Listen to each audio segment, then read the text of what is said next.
You ready? Yep. Testing, testing. 1, 2, 3. Testing. 1, 2, 3. Hey! Hey. If you like this content, please subscribe. You can leave a comment. Like it. We're also on Anchor. We're on Anchor. Both of our podcasts are on Anchor. So if you're on the go and you want to listen instead of having to watch YouTube, you can find us there. It also works on Spotify as well. Yep. Thank you. Thanks. It's coffee break! Yay! Yay! Figuring out 8 at night. Apple technical issues. It wasn't just Apple, it's Audacity. Ooh, but Apple's so bad. I had to update Audacity. It won't register your stupid Yeti. Mm-hmm.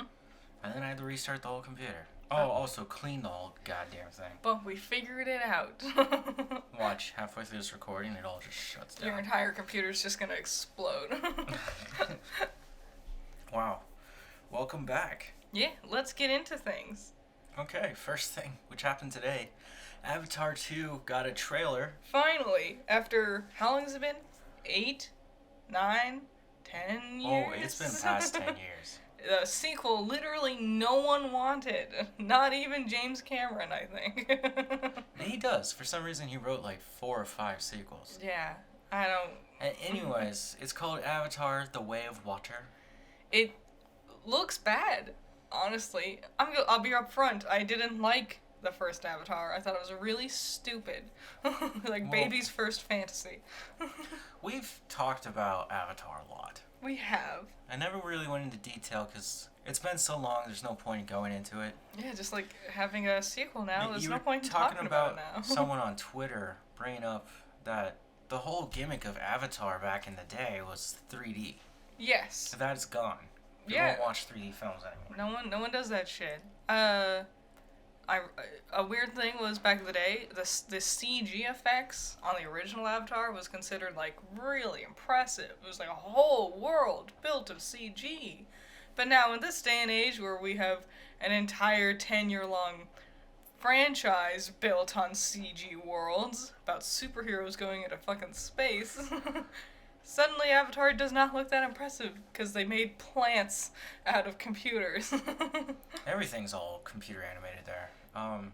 But it looks worse than the original. They changed their designs. If you look at their faces, I'd say they look like Jen from Dark Crystal. Yeah, kind of puppety. With that weird elf face, but it's kind of human. Big, like, they have anime eyes now. Mm-hmm. Big ass anime eyes. It's weird. And one's green. Yeah, the green ones do fish things. And it's just, there's no one praised original Avatar because of the characters or story. Not a single fucking person. It was just the effects. And now in this day and age, and these the effects are, I guess, it sure is interesting that you gotta, like, hair fuck your horse in order to ride it. But that's also how you have sex. You just get really friendly in this world of Pandora. I guess. I think it's... I don't know. I think there's a lot of problems with Avatar. Disney's banking on this one hard. You can tell. They built that whole fucking section of their theme park after it. They have that, and they have the video game coming out soon. But I don't know. I think it's gonna be a bust. I think people will see it, but I don't think anyone's gonna, want it. I don't. I really don't. I really don't. So, good luck to you, James Cameron. Thanks, James. None of us wanted this. This last week, we saw the endings of Winning Times, which we haven't watched yet. We have not. We were watching Friends. Sorry, we finished season 2. We're in season 3 now. Yeah. Moon Knight ended. So you want to take a chunk to just discuss Moon Knight?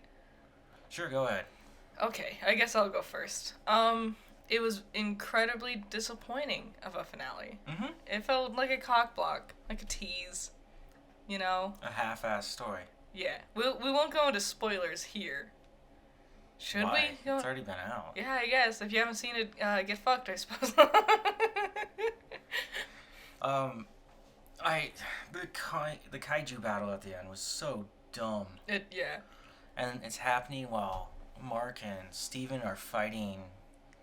What's his name? I just know Arthur. Arthur? That's his name.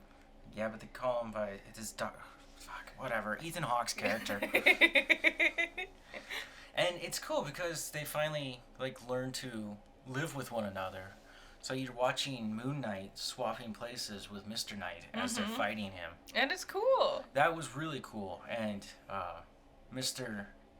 Mr. Knight is like actually killing people. Yeah, they're on top of things. They're doing it. The duo are working in tandem now. But then all of a sudden, you get that stupid, and then reality pops in. And literally the entire final battle, you've just skipped over. Yep. They cut from Ethan Hawke's character being like on top of him, siphoning the like life out of him with his alligator axe, and he's like, "I've won this time, Batman!" Wahahaha. And then we do our strobe thing. And then suddenly it's fucking Moon Knight standing up and he's won. The battle is over. Yeah, he shot him, didn't he? I don't know. He had his axe to his head or some shit like that. Literally, it was all like, everything's lost. All we won. Like, but literally within seconds. We don't get to see any of it. Yeah. What a fucking disappointment. His wife becomes The Scarlet Scarab. Yeah. Which, okay, I have a couple issues with her. Let's talk about her. So, one, it's just Falcon. She fights exactly like Falcon. Mm-hmm. She moves exactly like Falcon. But she's magical. Yeah, rather than building her wings were gifted to her by God, and that's the only difference. Marvel is really big on characters having the same exact abilities, but their origins for their abilities is the only difference, but that doesn't actually affect them.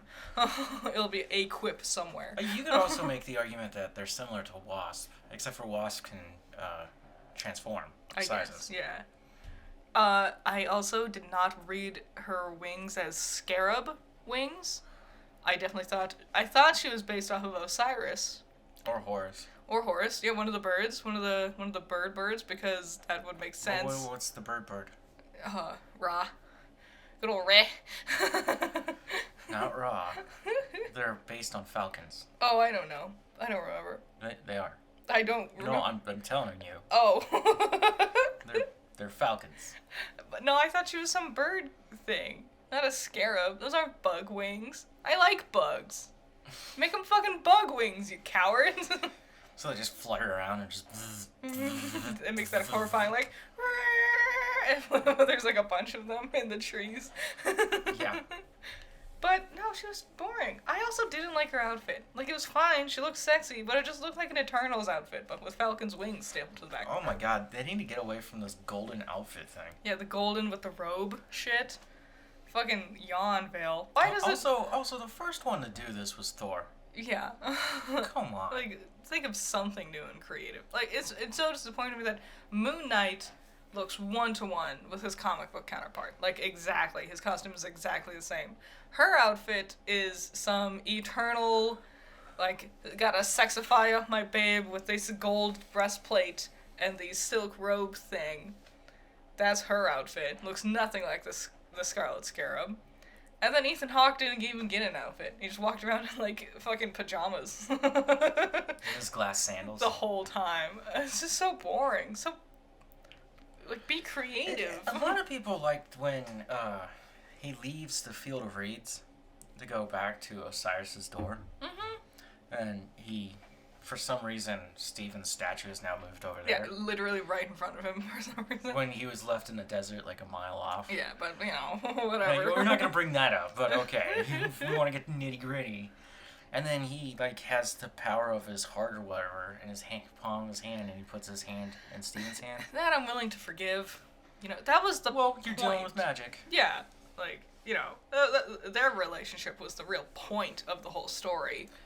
And I would say for those two to finally get along together and come back to life. Mm-hmm. Cool. Disappointing that they waited for the literal last second to actually confirm Jake. Oh my god. Okay. Despite constantly, you know, like, holy golly, willikers, Marky Moo. No. Someone killed these guys. It wasn't me. Well, it wasn't me. Ethan Who Hawke. could it be? Ethan Hawke got hit in the head with his cane, which knocked him out. Then at the end, you see him in the back of the limo. Yeah. With Conchu in his stupid suit because you know what? We did it in the comics. Let's do it here. Yeah, that's the only thing. And then the window rolls down and you see Jake. Yes, Jake. And he shoots him in the head, and that's how he dies. Yeah.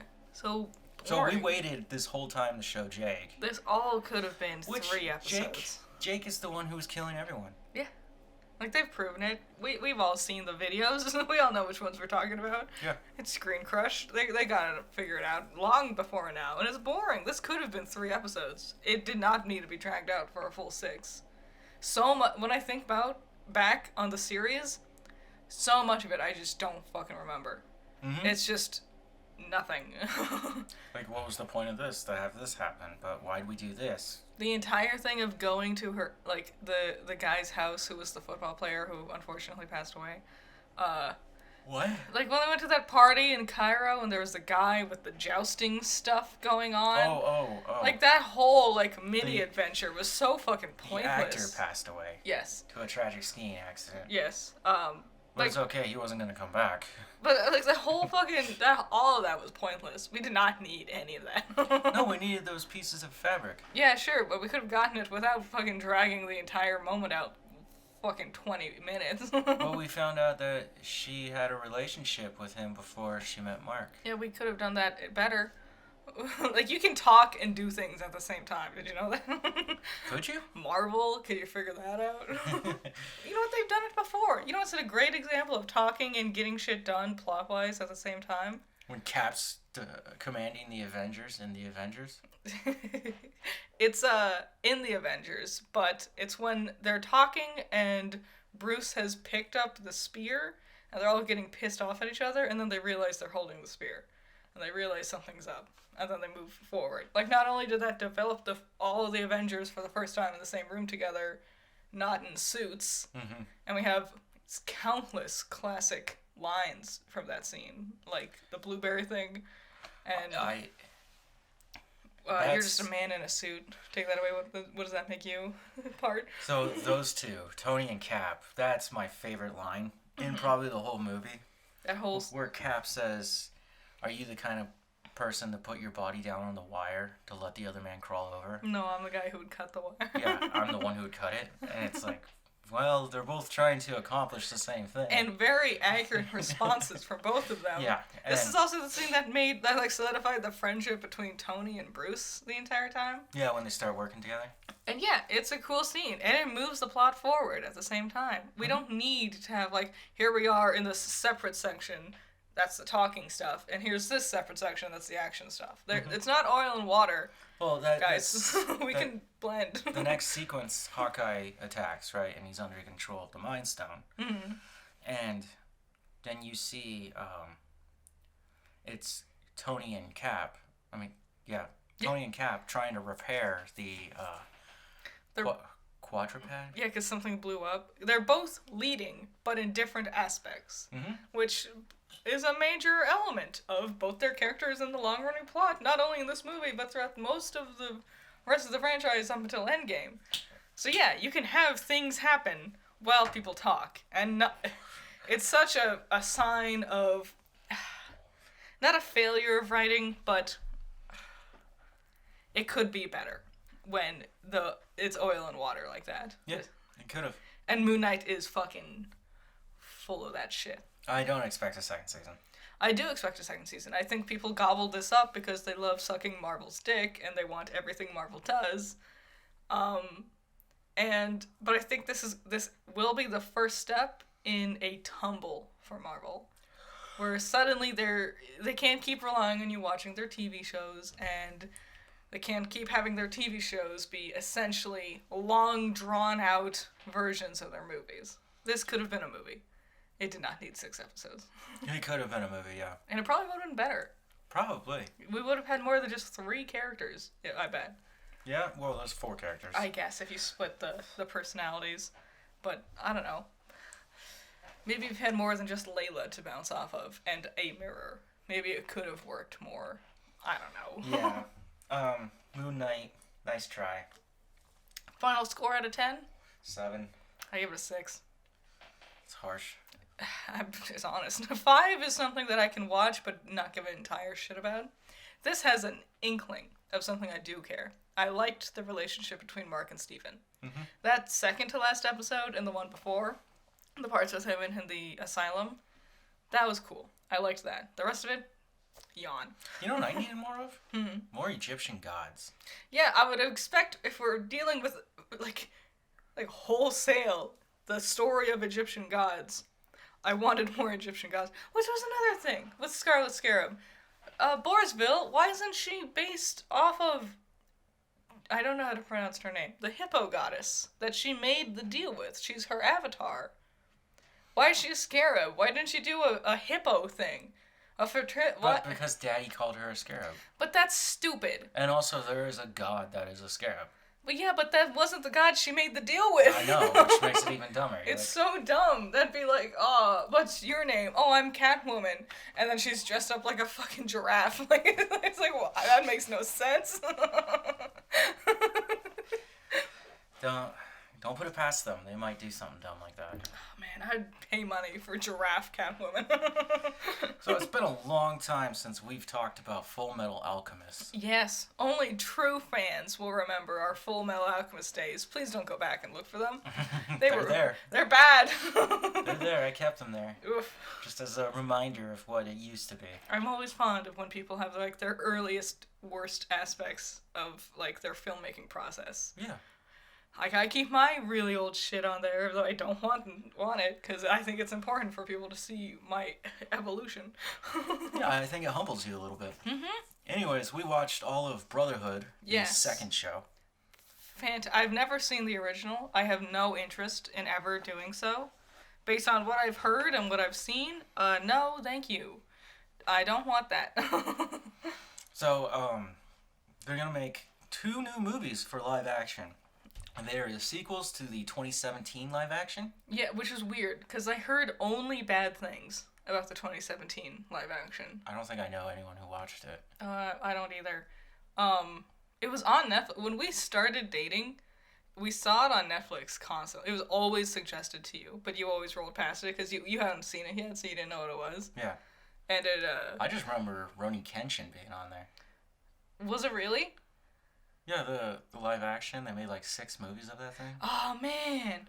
Rurouni Kenshin, that's my heart right there. That was my my shoujo show, without a doubt. Well, I didn't watch it. I had the manga, and I read all of the manga except for the last, 4 chapters. Because I couldn't find them anymore. Well, knowing the story of the anime, and then reading the premise of the first live action movie. Mm-hmm. Full Metal Alchemist? Yeah. Yeah. Oh my god. Yeah, it sounds like really off base. We skipped a lot of stuff because these 2 new movies, they're called The Final Chapter. The first one's called The Avenger Scar, which is all about Scar. Yep. You can see a trailer for them talking to each other. Mm-hmm. It's an iconic scene if you've seen the show. That's where he breaks his arm. Yeah, they're in the rain. It's, iconic. They're not in the rain. Mm-hmm. It wasn't raining in that scene. It was, both in the anime and in that trailer. Well, it was cloudy in the live action trailer. It wasn't raining. It will start raining though. And then the next one is The Last Transmutation. Yeah, The Last Transmutation. They come out, I think, next month? They're 2 months apart from each other. Not 2 months. They're a month apart from each other. So 5 something, 6 something, 20s, I believe, for each of them. Somewhere in the 20s of the 5th month and 6th month. So it should come out soon in Japan. There is no international release for these. So no subtitles. Well, expect Netflix to buy it. Because What that's else what they are they spend their gonna money do? on. Fucking, there was a part. That and game shows. Yes, weirdly. Is it cake? No, it's a shitty live action remake. It's Mikey Day's career going down the toilet. I fucking hate my life. I've sat here for 9 goddamn hours watching people make cake. It's more like 20. I know, because you gotta get there early and then ugh. No, we watched the trailer for the one that's gonna come out soon. The Full Metal Alchemist thing. I thought it looked neat. You can tell who everyone is, despite being in live action. They nailed the hair. Whenever Japanese people do anime adaptations, they either nail the hair or nail it so much to the point where it looks really fucking fake. And they nailed the hair. I can tell who everyone is. It looked neat. Look, live action adaptations of video games, comic books, anime, which is, well, you can decide where you want to put that, okay? They never really work out. We just now broke the barrier for comic books. Yeah, the thing is, the world of animation lends so much, leniency. In Fullmetal Alchemist, Ed can clap his hands together and make an entire pillar shaped like a fist. And just like that, it's very simple to do. When you do live action, suddenly the CG needs to fit reality in a way that's believable, maybe some practical effects, and that suddenly becomes very expensive. It also gets really weird, because if you look at Marvel and when they're doing their magic, it looks superficial to the world they're in, but then they're all lit up by artificial lights. Yeah, it works with Marvel because the world of Marvel does not look real, essentially. Spider-Man's not real? What? I will say the effects in the trailer we saw looked decent. Downright decent. Alphonse looked weird. You can tell Alphonse is not fully practical.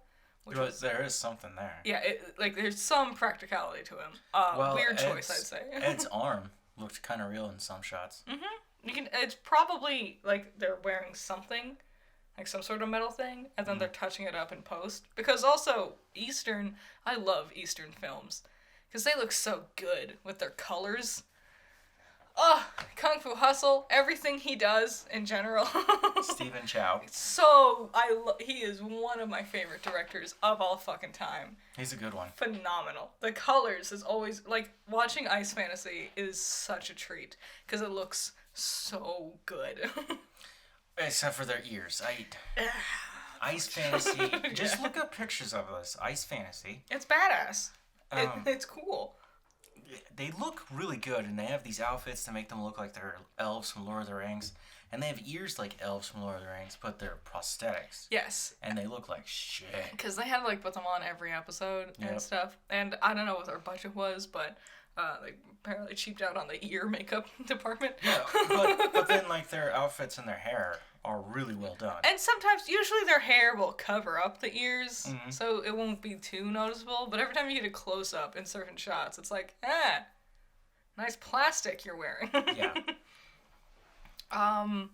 No, I thought it looked cool. It looked fine. The fact that I could recognize everybody and scenes were recognizable, I thought was pretty damn decent for this live-action remake. I'll try. Yeah. I have zero hope. I'm sorry. I expect them to do better than anything the West has done.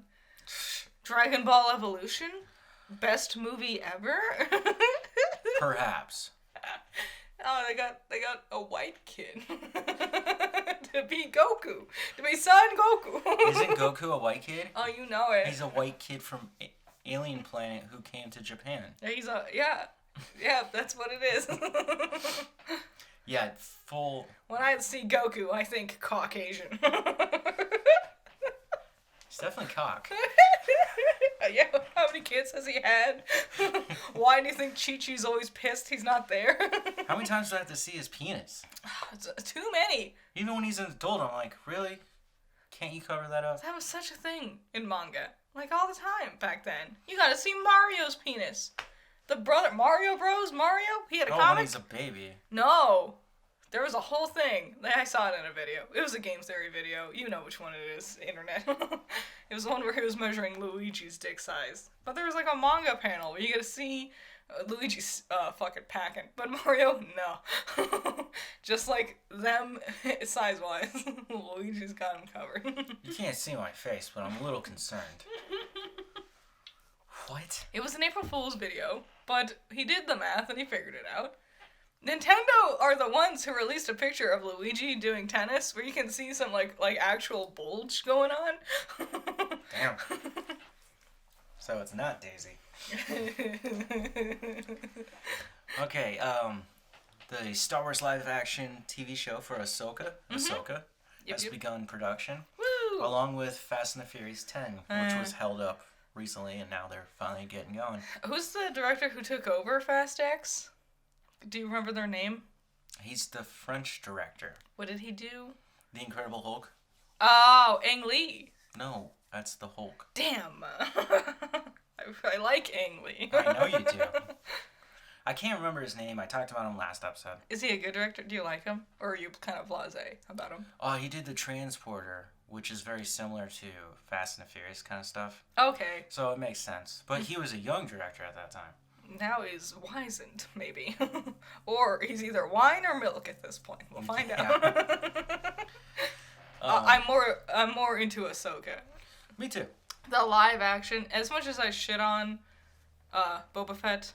Boba Fett was good. Because I think it's bad and it's funny to shit on it. As much as I do that, I think Star Wars' TV shows has excelled. Similar to DC. Their film game, not great. TV shows, you're doing it. Okay, so we're going to talk about the box office. Woo! And one of the big things that we're missing here in this podcast is Doctor Strange in the Multiverse of Madness. Yes. We have plans to see it tomorrow. Yep. So, and we're probably going to actually do it this time, unlike Sonic. Maybe. We'll see. Well, see, I didn't want to watch Sonic. I do want to watch this one. I don't want to watch this one. Why? I don't know. Everything I'm reading about it? Well, I've already spoiled the whole thing. Well, here's the thing. You've told me spoiler things, and those spoiler things make me not want to see it. It's specifically the blank of a specific character. Not gonna say spoilers, in case you want to go see it. Somehow the number 4 got thrown around? Don't say things. Blank about blank. Makes me really not want to see it. I'm curious why people are thinking this thing's so violent. It should be rated R. You know what I will admit? You telling me about the violence makes me more interested in seeing Yeah, it. and it's Sam Raimi, and it's like, what are you thinking? Yeah, His Have origins. you seen Ash in The Evil Dead? The Evil Dead was your giveaway. There's going to be blood. Oh, he did Spider-Man. That'll be great. Oh, he did No Way Home, right? Sam Raimi? No. Oh, man. It's John Watts. He directed the Home trilogy. He's He also supposed to direct Fantastic Four. But he did... Wait, didn't Sam Raimi do Doctor Strange? No, wait. Someone else did Doctor Strange. So here's a funny thing about this. Ugh. This is supposed to be Marvel's horror film. Because each one's supposed to have a subgenre that's a little different. Mm-hmm. Not all of them are so clear, but like Thor, Dark World is high fantasy. Thor's probably... I was just thinking Thor's the one with the weirdest because each one has been a different director. Yeah, so the first Thor is very Shakespearean, which comes from the director. Gilderoy Lockhart. Yep. And then the second director is Alan Taylor, who's known for doing Game of Thrones. Yeah. Which would bring in that high fantasy. Makes sense. I found it incredibly dull. And not his directing, the story. And then you get Taika Waititi just being Taika Waititi. Being the best ever. Another one of my all-time basically, favorites. it's a fantasy sci-fi comedy? Yes. Question marks? Thor is the biggest shake-up to that concept, but you see it with everyone. Like Captain America, that's war movies. Tony, that's like war movies. I guess like sci-fi, like an environmental message, basically. Tony? Not in a traditional way. Anti-war. I guess that makes sense. If Cap is war movies and Tony is anti-war movies. They should do a movie where those two go to war. Ah, man, that'd be cool. And then finish it up with a finale where they both have to go to war together. Yeah, and at least one of them will probably die. Yeah. Guardians of the Galaxy, that's a comedy through and through. It's a sci-fi comedy. Musical comedy. I think we can slash sci-fi out of all of them. We all know all of them are sci-fi. Are you telling me that boy has like a suit that gives him magical abilities to do crazy things and it's technology related? It's sci-fi. Who are you talking about? It could have been any of them. Which one was I talking about? Moon Knight. I had Peter in my head. I know. So Doctor Strange just killed it this weekend, which is its first weekend. 185 million in the 3-day. Yeah. Marvel continues its reign. This is the cool thing, because the reviews from the critics are Critics always do that, though. Well, some of them loved No Way Home. Everything I've seen from, like, people I follow on Twitter and stuff, they've all loved Doctor Strange. The biggest, point of contention is Sam Raimi's directing. Mm-hmm. Which some people are like, I love it. Some people are like, I don't like it. Some people are like, I don't see why you all are being so fucking crazy about it. It's not that big a deal. Which I think I'll fall into category 3 there, personally. I like his directing. I did too. Spider-Man 2, okay, did not want to do this, but here we go. When Doc Ock is knocked out, right? Mm-hmm. And they're going to cut off his tentacles, right? His little claws. Yep. And then they come to life. Oh. And you get all these horror shots. You see violence, but not blood. And that's finally happening. The beautiful connection of his amazing element to do superhero movies and his amazing element to do horror. If this is Doctor Strange Horror Edition, fucking sign me up. Have you not seen the trailer of that one, like, zombified Doctor Strange? Oh, that's not horror. Yawn. Oh, really? Him floating in the sky with, like, 1,000 hands isn't horror? Yeah, because you know what I've seen? Doom Patrol. They all turned into zombies. And then they all ate That's ass. Marvel. They ate ass to save the day. It's not the company. It's the concept of a character being a zombie. I'm going to be sitting there staring at zombie Doctor Strange and just thinking about him eating an ass monster to save himself. And that is Watson. So despite having bad reviews, not very favorable, I guess, 185 million is huge. Yes. It's the 11th highest opening of all time. Which I think is going to be a thing with specifically Marvel superhero movies of reviews are going to be, it was good for the most part. Like, it wasn't amazing, but it was good. That's going to be what reviews are going to be, but it's still going to make millions. Mm-hmm. So I'm worried Marvel is going to use this as, maybe not intentionally, but they're going to become kind of like lazy. It's going to be very paint by numbers, middle of the road. Get enough to be good and get your money, but you're not going to break ground anymore. Until something really bad happens and they'll have to change their pace. They have 2 movies in their docket right now that they're working on. And those 2 really scare me because I'm like, don't do them. Which ones? Wakanda Forever, Black Panther 2. That's my biggest question mark. The fact that they've been radio silent about all of it. They don't want to give it away. I understand. Ever since Chadwick passed, a lot of people were like, don't even do it. And I kind of agree with that. You can't replace Black Panther. Yeah. I don't know. The other one, like, that one makes sense, right? Because your main guy is gone, and you said you're not going to replace him. Here's the issue. That guy, Black Panther, is kind of majorly important to the Avengers. So, I'd rather it not be Black Panther, but just another hero. Just replace him. But I don't know. It's such a slippery slope. And I don't know if I want it to be Michael B. Jordan, because I love Michael B. Jordan, and he's a great actor. But he played a villain character with an incorrect mindset. Unless we did a multiverse concept with it, then that might have worked. But at the end, Chakal, when he kills him, they're kind of looking at the sunrise, right? Mm-hmm. And Killmonger starts to realize the errors of his ways. Yes. So if you were to bring him back and he had that memory, he would go, oh, I need to be better. But I don't know. And then you could have this fun story arc of him actually trying to be the Black Panther. I don't know. It could be. That's one outcome. It doesn't have to be the real one. I like the idea of his sister taking up the mantle. Sorry? Is that her name? I thought so. Does she have a hero name? No, because she's not supposed to be a Black Panther. I know. And I like her with her, like, oversized punchies that she has. Oh, that's not Siri. Oh, which one are you thinking of? The guard. The tall, bald one. God, she's fucking pretty, isn't she? She was in Falcon and Winter Soldier. Yeah, she was. She's hunting. So good. Who is she hunting? She's hunting Bucky because he does not Bucky. No, yeah. No, she's after. No, wait. She's after what's his name? The fun one, the one who can't dance. Purple Mask. Zeno. Baron von Zemo. Zemo. Wow, we're good. We're doing it. There's a million fucking characters in the Marvel fucking universe now. And it's late at night. I can't remember the real people I'm friends with. There's only 2 of them. There's more. They're on Twitter. They review Ruby.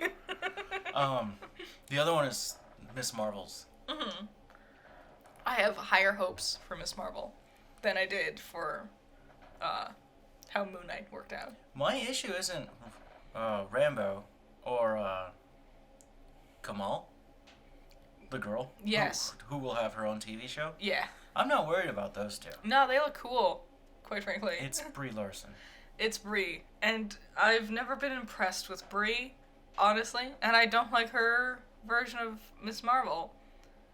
Captain Marvel, sorry. I don't like Brie Larson's Yeah, she's Captain. Captain Marvel. It's a fine. It does what it needs to do, but much like Superman, it's a blank character because the intention is for you to reflect onto them. Yeah. And that makes them painfully boring. Yeah, it does. And Rambo is cool. Look at her. She's beautiful and cool and complex, and she has an interesting story concept, and she has these powerful emotions mixed with unlimited power. That's a neat thing, and she's just cooler than Captain Marvel in literally every way. And then the little girl, she has powers too. Yes. But she's also dealing with what is it, religion and being a girl. Yes, which I think is that's what a cool idea. A superhero story, but it's not about being a superhero. It's about having superpowers, but you're just a kid, and life is a nightmare. You know. It sounds fun. It does. I also liked that they changed her powers, because initially her powers was just stretchy. She was like Plastic Man, basically. Or like Mr. Flamblastic. No, I like the fact that they changed her powers. Make her a bit more unique. Mm-hmm. That's the thing with adaptations. We gotta play fast and loose with rules, and you gotta have some fun sometimes. Yeah. We don't need Khonshu. Oh, Khonshu's wearing a suit now. Why? Because he was in a comic one time. Blah, get it? References. Anyways, number 2 is the bad guys. Again. I knew it's the only kids movie that's out right now in theaters. Okay, you're gonna eat your words pretty quick here. 57.5 million 3 weeks in. Not bad for a child's entertainment. Sonic the Hedgehog 2. It's not bad for being the only real kids movie here. Here's the thing. Bad Guys is newer. Sonic is older. It's a sequel. That too, also. But no, Sonic came out a whole month before the Bad Guys. Mm-hmm. So, if you went to your kids, you went for your kids to see the theaters one time, now you need something new, this is the other time. So in total, it's grossed 169.9 million in its 5th week. 169? 69? Nice. Go Here's- Sonic! Here's the most ridiculous thing. Fantastic Beasts and the Secrets of Dumbledore is 4th. Yeah. It's... When you look at these numbers, and I love these numbers, I don't know if you guys do, because not many of you responded last time I did this. Because I'm throwing numbers at you like crazy. Yes. It only played in 3,051 theaters, which is minus 911. Yeah. People, it's going out quickly. Bad. And for 4 weeks being in there, it's only made 86 million. So Sonic is destroying it. Good. Sonic is teabagging Harry Potter as we speak. And Doctor Strange is just, it's gone. This was, we all expected this. Yeah, that was the end of that race. No, Doctor Strange is the only thing that came out at all because no one wanted to compete with Marvel's big, tent movie. Tent? Yes. It's a flag tent. Flagpole? Flagship. Flagship. These are things they say to you in university, and then you grow up and they're like, hey, these words don't actually mean shit. Unless you know what you're talking about. Number 5, Everything Everywhere All at Once. Which is actually really impressive, because this is the best A24 film, from a financial standpoint to date, which is really cool. And it's really cool because it's an all-Asian cast, which is really cool. That has not happened to this kind of degree before, other than maybe Shang-Chi. Which wasn't an all-Asian cast. I was like,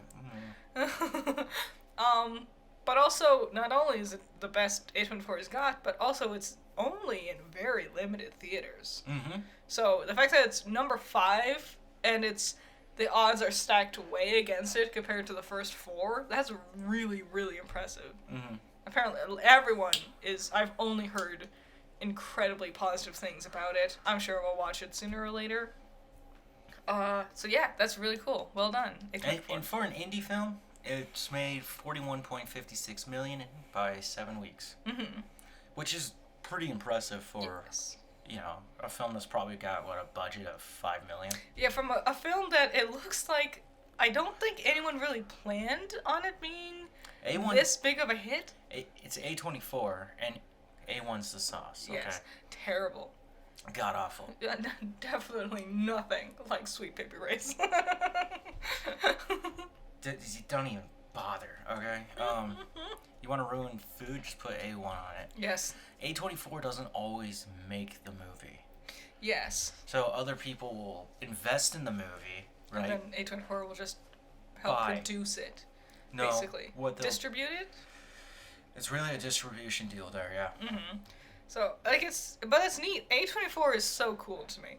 If I made a movie, I would approach A24 above everyone else first. Mm-hmm. Just because they give you total freedom, basically.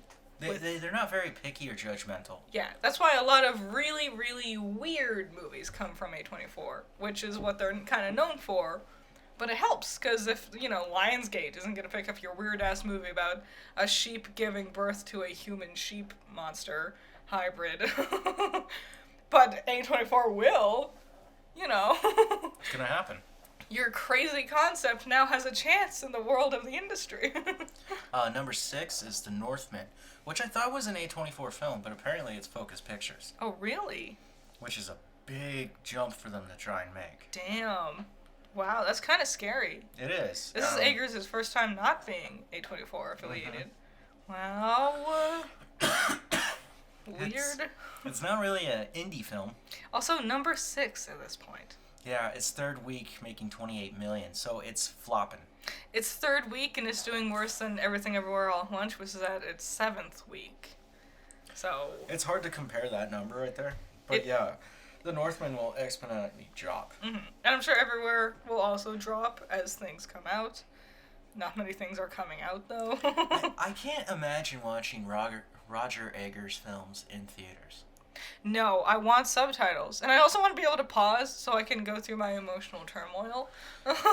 Yes, his films are a little heavier and deeper. Yes. We've talked a lot about him. We enjoy his work. Endless praise. Like The Witch and Lighthouse are phenomenal films. You're not going to find anything else like that. God, no. They're hard to recommend because they're crazy. But they're crazy and they're cool. I was thinking about this the other day. And not everyone's a big fan of Satan. But...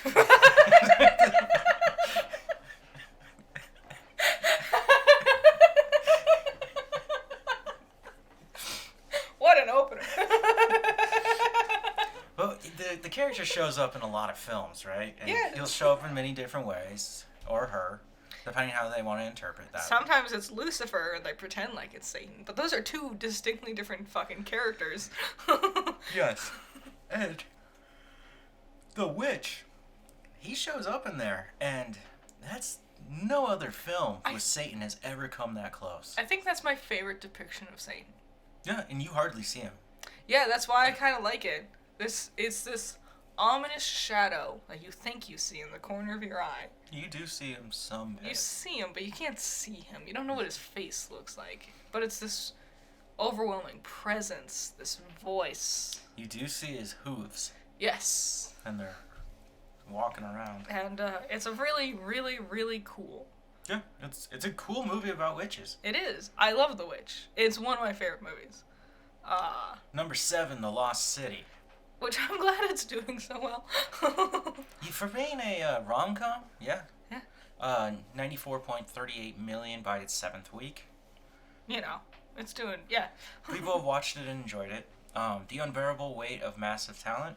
I wish it was doing better. I'll be honest. It looks so good. I just love the two actors. Nick Cage and Pedro Pascal. Fucking yes. Not many people like Pedro. What do you mean? What do you mean? What do you mean? What do you mean?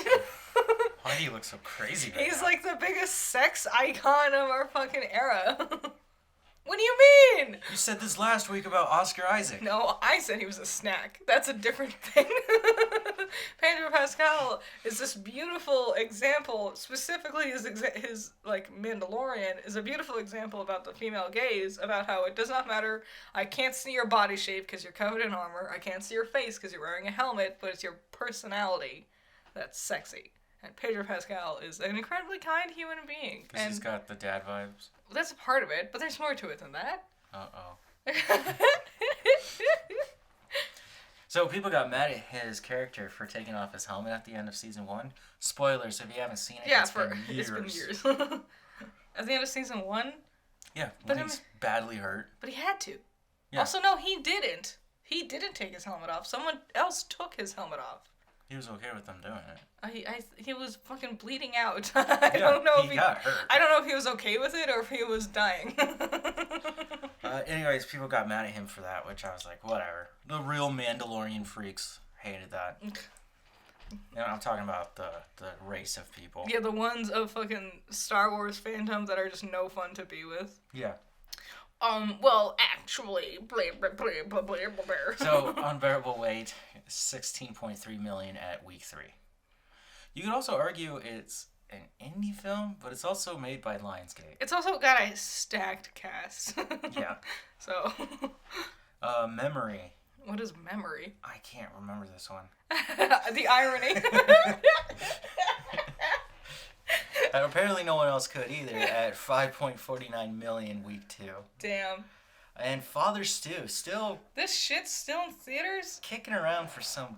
No one cares about your stupid Easter bait film, Marky Wahlberg. No one fucking cares. They've lost 1,211 theaters this week. Good. Are we talking about the fact Mark Wahlberg is actually a piece of shit? He is. He is. And 19.2 million by week 4. So... Oh. That's definitely gonna flop. So if you need a Father's Day gift, it's gonna be out pretty soon. I'm sure your dad saw it. Okay. So we mentioned last week. We mentioned it last week? We hadn't started playing it, but we mentioned it because it came out. I've played it that much. Yes. Wow. You want to talk about it? No.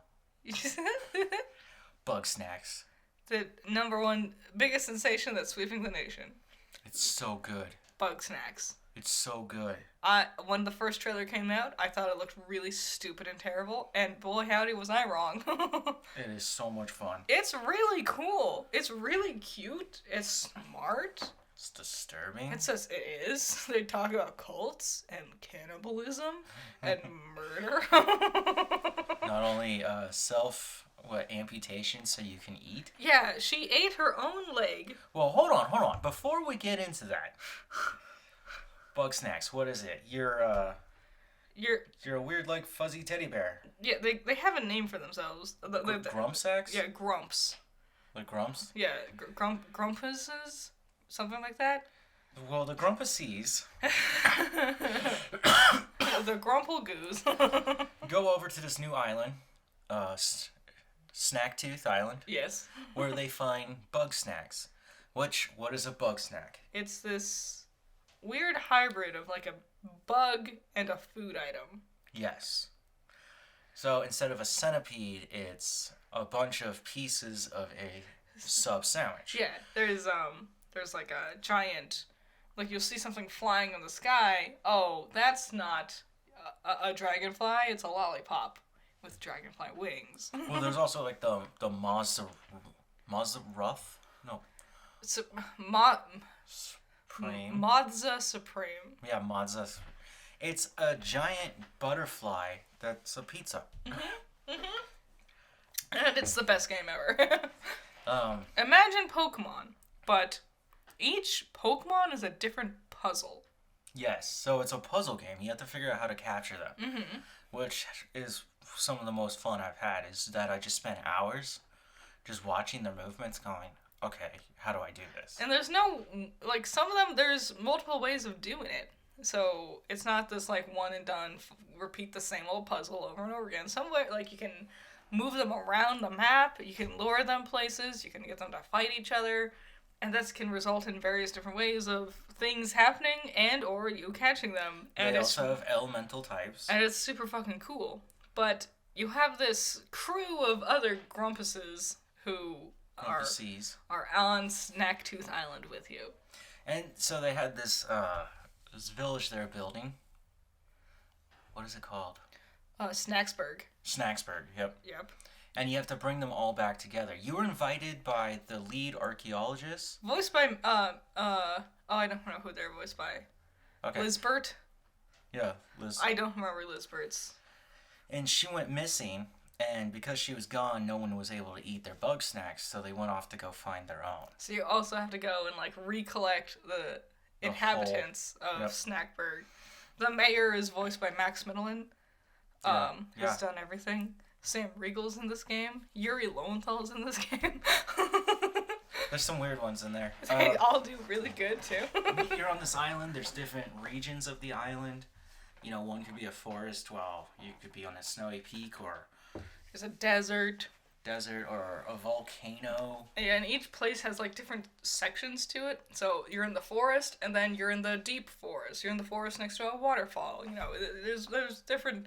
It's not so samey, you know? No, there's vast difference, and you can find different Bugsnax. Mm-hmm. And there'll be a difference in them. Like, you can find one that looks like this here, but if you go over to the other side of the island, you can find another one that looks different. Yeah, like you'll find a soda, fucking kill me. You find like a soda monster that's like a soda. Like mountain. Is that what it's called? Yeah, it's called a soda. It's like one's like Mountain Dew looking, and then you go to another place on the map, completely opposite. Dr. Pepper. Yeah. Dr. Soda. There's lots of different things, and it's really cute. And what's the big thing about it? What happens after you catch your Bugsnax? What do you do with them? Well, here's a fun thing. When you give them to the Grumps, they eat it, and then you get to choose a limb. Now, it could be their hand, their forearm, their bicep, their feet, their shins, their thighs, their nose, their ears, teeth. Those aren't teeth, or ears. What are they? Those are horns. Their horns, apparently. And then their hair on top of their head. And then once you've done all that, you can feed them one last one. You can feed them intimate. Jesus. It is very intimate. You could feed them infinite amounts of Bugsnax. Yes. Because each one changes them differently. But you can change their body, and all of a sudden, they no longer look like themselves. Yes. They're this fucked up calamity of Bugsnax that you've made. There's just like this monster made entirely out of raspberries. And just it gets to the point where like you start the game, and by the end of it, they look nothing like themselves. These characters go through such... Like, they're the same basic height, and everyone's proportions are really wacky. Like, there's one bitch with, like, super long legs and a super skinny body, but mega short arms. Mm-hmm. And then there's another bitch who's, like, short and squatty all the way around. So, looking at their sizes, you can tell them all apart, but they will be completely different. Yes, you completely alter the way they look. And then, And then one of them was like, you turned my leg into strawberries... And then she ran off, and then she's like, yo, and you find her again, she has a peg leg, and you're like, what happened? And she's like, my leg rotted off because it was strawberries. And it's like, holy fucking shit. That's not why that happened. Did she eat her own leg? So this is what we were talking about. She's a scientist, and because her leg was strawberries, she decided to cut it off and eat it. And then she has a peg leg, in which you come back to her, and then she goes, feed me this Bugsnax. And then you change out that leg, and she no longer needs the peg leg. Because she's regrown. It's fucking weird, but really cool. Mm-hmm. It's smart. Yeah. It's also just a really fun, goofy, quirky puzzle game with a really adorable art style. Yeah. And you're immortal, so you never die. You don't have to worry about health or fall damage. Yeah. Is Elden Ring too much... Play Bugsnax. If you got a niece or nephew who's bored, Bugsnax. It's like $30. It's so easy. And I've put, 10 hours into that game? I woke up in the middle of the night. And I roll over, and the bed was empty, except for the dog. The dog took your spot. And I was like, where are you? And I walked up, and I walked down the stairs, and I saw this glowing light from the TV. And like a horror movie, I peeked around the corner, and there you were talking to your fucking Bugsnax monstrosity. Feeding them fucking eggs. And I'm like, what are you doing? It's like, literally, I'm not lying. It was 3 in the morning, and you were like, I was just playing Bugsnax. Yes, I woke up at 3 in the morning and went, I want to play Bugsnax. And so I did that until like 9 in the morning. Yeah. And then I took a nap. And then you came back to it. Yeah, and then I played it again. God, Bugsnax. I want to do a review, but I can't promise it. I was capturing footage. Yeah. Just to show it off because it's so weird. It's wacky. It's really fucking wacky, guys. I highly recommend it. It's a cute, fun time. That's a nice, easygoing, very different puzzle game. Yep. Since we're on the topic of video games, we're gonna keep talking about them. But I wanted to bring this up. When we began this podcast, Smash Bros. Was still releasing new characters. Were they really? Yeah. Wow. Remember when we saw Resident Evil and they had dropped Sora? We've been doing this long. Wow, you're right. Holy shit. Holy crap. What is this? Episode like 34? 32. God damn. It's been almost a year of this. Oh my god. Oh my god. So we never got Sora. We never got that second pass. Yeah. So we did that this weekend. We did. We've been playing Mario Party. We realized we missed a map entirely. Yep. We did that. Then we played Mario Kart also. That was fun. So. But most importantly, we got the last of the DLC characters. Do you want to talk about them? You want to? Since you played as most of them. I played through all of them. I did not like Kazuya. Wasn't really my speed. He's clunky just as he is in Tekken. I didn't, which makes sense. You know, it's very faithful. I would prefer Heihachi or Jin over him. Heihachi for sure. Kazuya's a weird choice, I will say. It is. Sephiroth, also very weird. Slow. Very slow. You gotta look at him like Bowser. Like a big, slow, heavy. That's what Sephiroth is. Despite the fact that he's tall and skinny. He's got that reach, though. Yeah, his saber's long.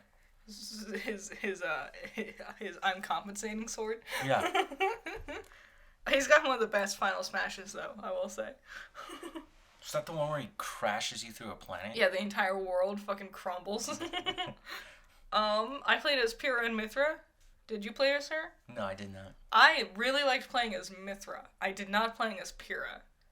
So, but she's cool and unique, so I get it. It's a lot like how Sheik and Zelda would work. Mm-hmm. Oh, in the old school one. Mm-hmm, where you would transform. Mm-hmm. So yeah, she was fun. Sora, what did you think of Sora?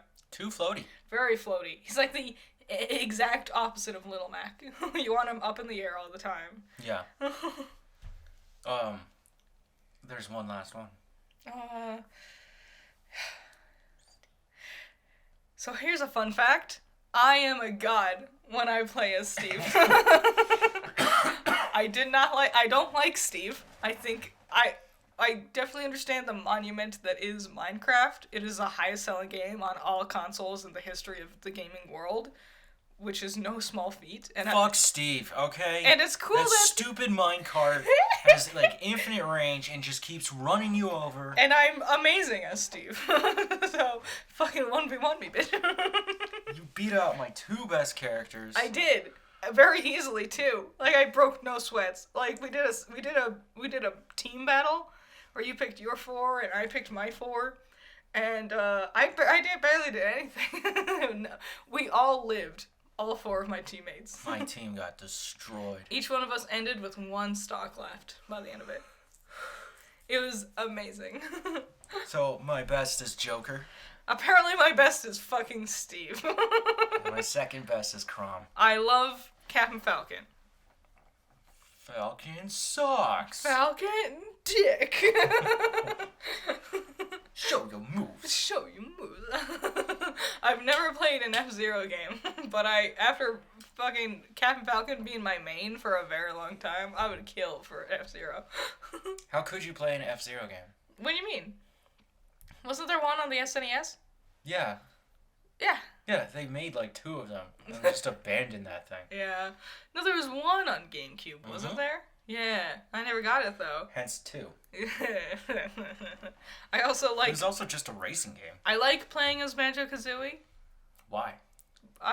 Because I love them. They're my favorite video game. Are they? They are. Of all time, Banjo-Kazooie. Best of the best. Okay, we're all wondering, like, you're not gonna talk about how great Banjo-Kazooie is for, like, the 10,000th week of time? I don't know. Why don't you bring up Tom Brady? Tom Brady, wow, what a great quarterback. Always doing it, except for last year. But, he's going to try again this year, and I'm glad he's back. Congratulations, Tom. I also like Piranha Plant and Kirby. That's my crew. That's my team. Steve is apparently my number 1. Unprecedented. I would never have guessed. I didn't even want it. I picked Steve first because I wanted to get him out of the way, and then I just destroyed. I didn't really know who Joker was when we first got him. I did. That was the crazy thing. I suck as Joker. But for me, I naturally get him. You're scarily good as Joker. Yeah, I for some reason I know how to use that knife and gun, and then when I get my my devil wings, Arsene. Yeah. Ugh. And yeah, then I just float right back to stage every time. Here's the funny thing: I actually played the game twice. Once with my sisters, once with you. And yet you're the one who does Joker. The game is annoying. It's the music. It's very repetitive. If you like the music, that's great. If you don't, it's a hell. Yeah, no, it's bad. So check out Bugsnax, and Smash Bros is still fun. Smash Bros is still fun. It's great. We should figure out a tournament sometime. Maybe. For sure. Get everyone on there and try and fight. Who's everyone? The people that are hearing me right now. Wake up. Yeah. Your family misses you. Wake up. Okay, so we're going to talk about China. Yeah, so, in news other than American news. Here we go. Well, I just happened to run into this. They weren't even talking about this in the paper. Because the first time China did something like this was in the paper. Mm-hmm. It was months ago, where they said that kids basically only have like 1 hour every weekday to play video games, and that's it. They're monitoring that shit.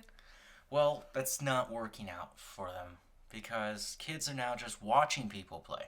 Yes. So they've come up with new amendments to this ban.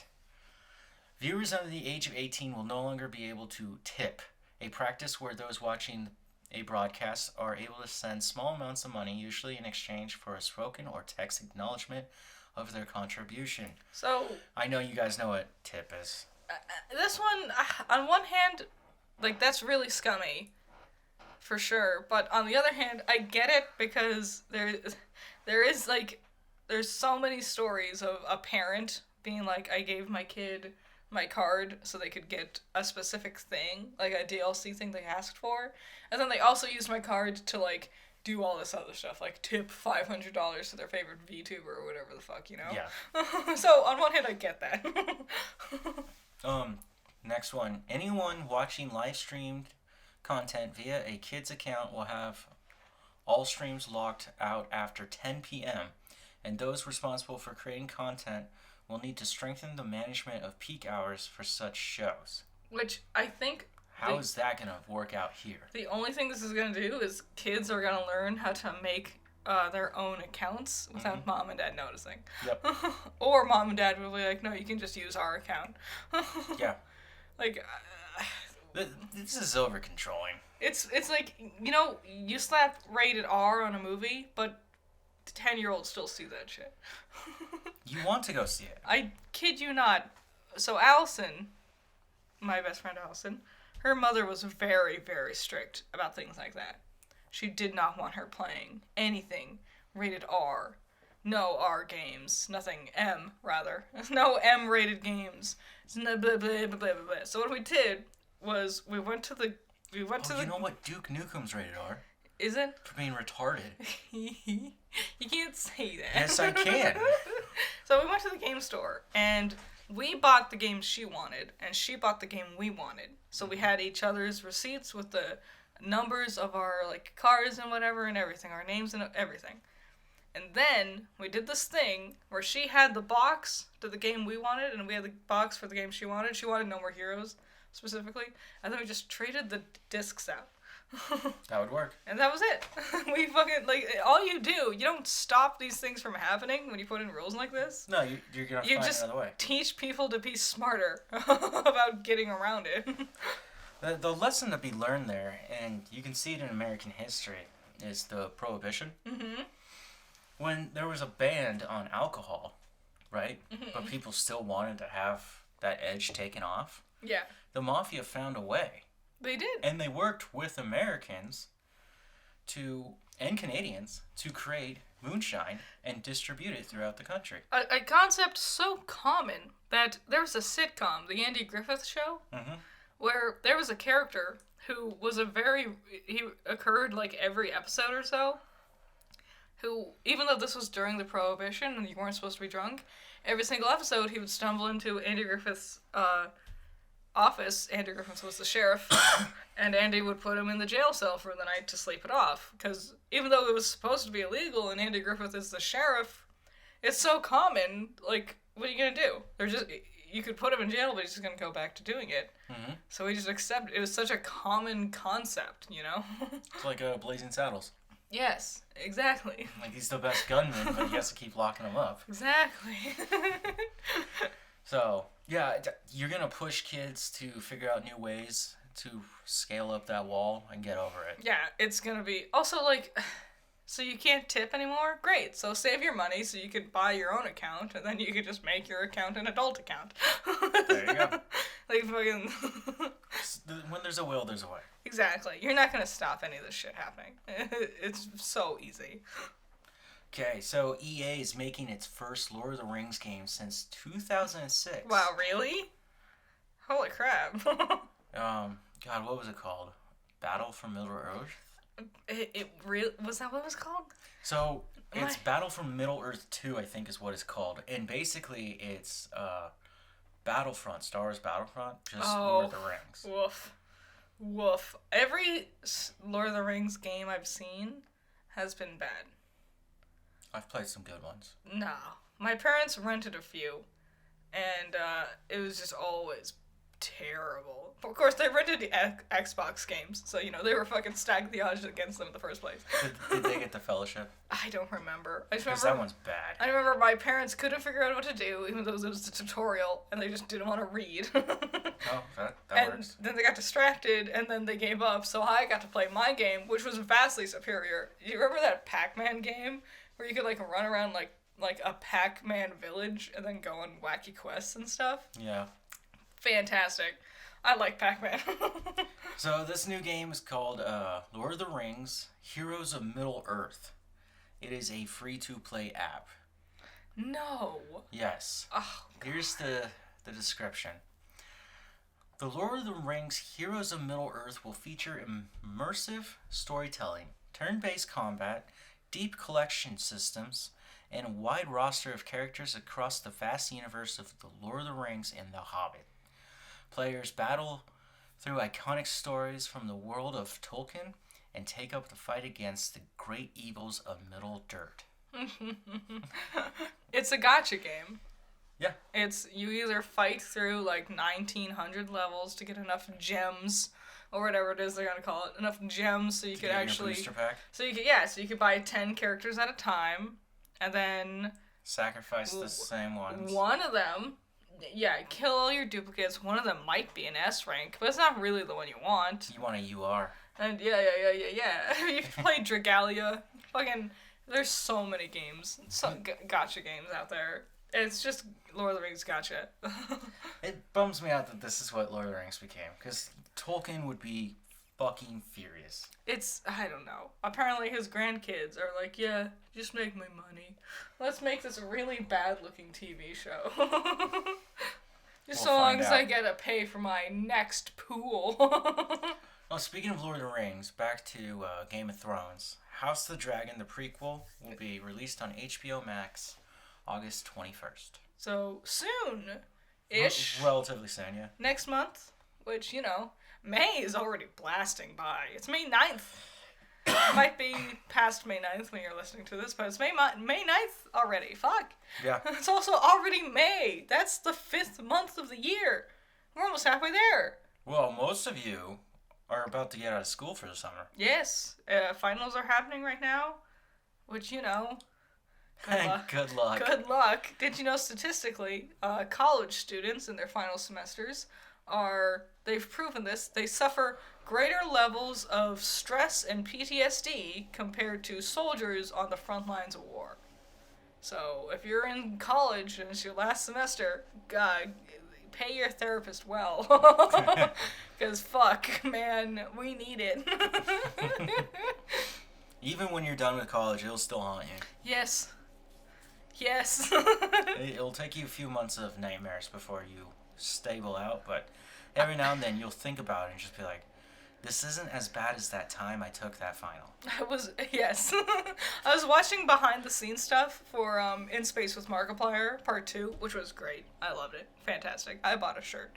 But I was watching behind the scenes stuff. Behind the shirt? Behind the shirt. I was watching behind... Got a thing for Markiplier 2 now? I was watching In Space with Markiplier Part 2. It was a story. It was a sad story. No, I was watching behind the scenes things and just seeing like the crew, the film equipment, everyone doing things, and it just there was a moment where it just triggered like this PTSD thing inside of me of just trying to get everything done for a final project. And yeah, it doesn't leave you. No. So, I'm out of topics. There's a couple things left on your list here. Yeah, but I'm just gonna finish up with them. Is there anything else you want to say? Not a single fucking thing. Okay. New Stephen King movie, Firestarter, will be released this 13th. Which, yeah, you know, cool. Zac Efron's in it. I hope it's good. We've seen a trailer. It looks neat. Hard take here, but Zac Efron's hotter than Pedro Pascal and Oscar Isaac. It's those piercing blue eyes. No, I see it. I get it. I understand. Here's the thing. Beard. Facial hair. 5 o'clock shadow? Anything. Hair. Zac Efron does not have enough hair. Sometimes he does. Sometimes, but not always. So we'll see how this goes against Doctor Strange. I bet it'll do fine. You know, it's Stephen King. Yeah, no, but it's weird we got 2 horror movies showing up at the same time in May. But one is marketed as a horror movie, and one is not. You know? I'm pretty sure it's a horror movie. And then, speaking of Doctor Strange and Sam Raimi... Yep. Evil Dead the game drops this 12th. It's really terrible looking. It's like... I don't remember the names of any of these games. It's the one where, like, there's 4 survivors and 1 killer. Or 1 monster.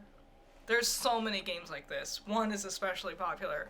It's that, but it's the Evil Dead characters and Evil Dead bad guys. It's very lazy looking. It is. There was a version with Resident Evil. Do you remember that? Oh, the RE-verse? Yeah, it's like that. Yeah, I couldn't even stand that thing. Yeah, every time people attempt this, they never get it right. No. Compared to the original, which I don't remember its name. The one everyone actually plays, because no one else has fucking caught on to how it works. Fortress 2? Sure. Overwatch 2? Oh, that's what I needed. Oh, God.